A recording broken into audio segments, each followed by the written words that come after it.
Hello and welcome to our new episode from our series on the books here in the Iron Library. Today is one of my particular favourites. It's a collection of designs for wells, retractable bridges, engines, pumps, and also has a connection with hypertext. It is the various and remarkable designs of Captain Agostino Ramelli, and it was published in Paris in 1588, and it's considered one of the great masterpieces of publishing from France in that period.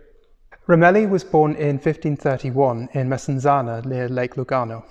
Little is known of his early life, other than that he followed a common career for many young men from his region and became a mercenary in the wars of religion. He eventually entered in the service of the condottiero Gian Giacomo Medici, under whose guidance he studied mathematics, military engineering and the sciences. Now Medici, it's thought, was a former student of Leonardo da Vinci. And so Ramelli's book is arguably the earliest publication from the school of Da Vinci, as Da Vinci's own designs never made it to print. So this book has its origins in Ramelli's role as court mechanic, and it's considered one of the most comprehensive portrayals of the potential of mechanical engineering from its period at the transition between the late Renaissance and the early modern. And it's published bilingually, so it's in both French and Italian. And it's not necessarily a technical manual as you might expect it. It's actually more of a catalogue which can be considered perhaps an inspiration for potential future commissioners of work by Ramelli.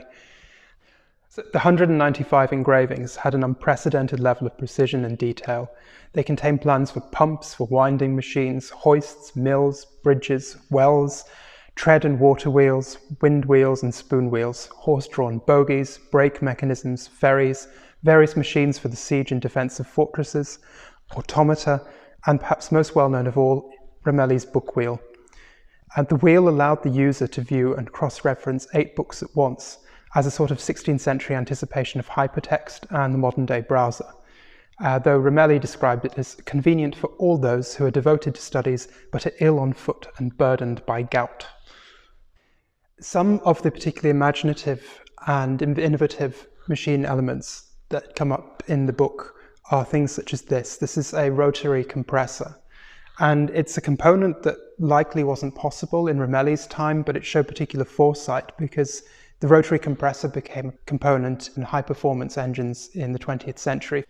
So with all these surprising elements, it's perhaps unsurprising that Ramelli himself had quite a reputation in his time and was quite an inspirational figure in the centuries that followed, for the Decaux brothers, for instance, and also for Jakob Leupold, the books of which have been a focus of one of our earlier videos. So thank you for watching. I hope you enjoyed this and look forward to next time.